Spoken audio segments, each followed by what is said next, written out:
At the end of the day, if an athlete is not hydrated, it doesn't matter what the fuel they're putting in their body is, they will not be able to perform. So let's talk about that a little bit more in depth. Number one, again, proper hydration is as important, if not more, than the food choices themselves. And good message to remind athletes is drink early and drink often. Once you become dehydrated, even mildly dehydrated, it's hard to try to catch up. So making sure they maximize that hydration early on. It's not just right before the event itself, but all the way the hours leading up to it and even the day before is important. So water is the most important nutrient. Minimum fluid loss is very minimally, as little as 1% even, can affect physical and mental performance.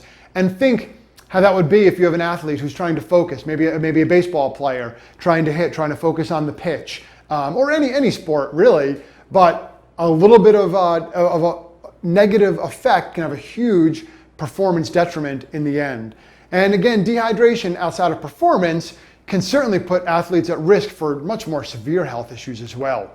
Now, athletes constantly risk dehydration, and like I said, it takes just a 1 to 2% of body weight loss to hinder performance. And put that into perspective, what is 1 to 2%? Well, you have a 200-pound athlete, that's a 2 to 4 pound weight loss, which isn't much.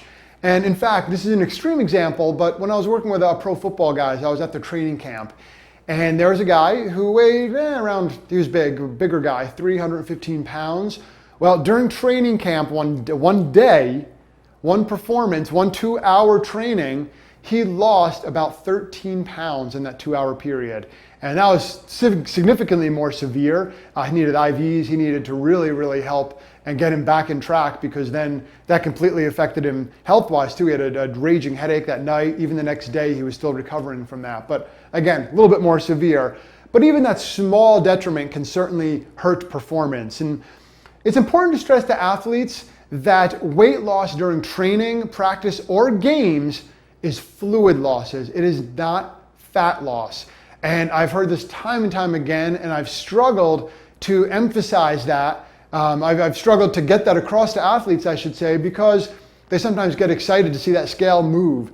And especially in weight specific sports like crew or like wrestling, but it is fluid losses. It is not fat loss when you're losing weight pre and post training. Now, are you hydrated? How do you know if you're hydrated? Well, have athletes weigh themselves pre and post workout without their clothes on. Because again, what they lose is from fluids specifically. The difference in that body weight is the fluid loss. And then what you have to educate them on is drinking about 2 cups of fluids for every 1 pound lost. 2 cups of fluids for every 1 pound lost.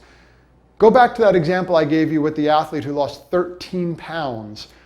He couldn't physically do that with just fluids alone from drinking orally. That would be 13 times 2, that would be 26 cups of fluids. Not quite possible. Again, that was an extreme example, but this is a very important point. Every 1 pound athletes lose during performance, they should drink 2 cups.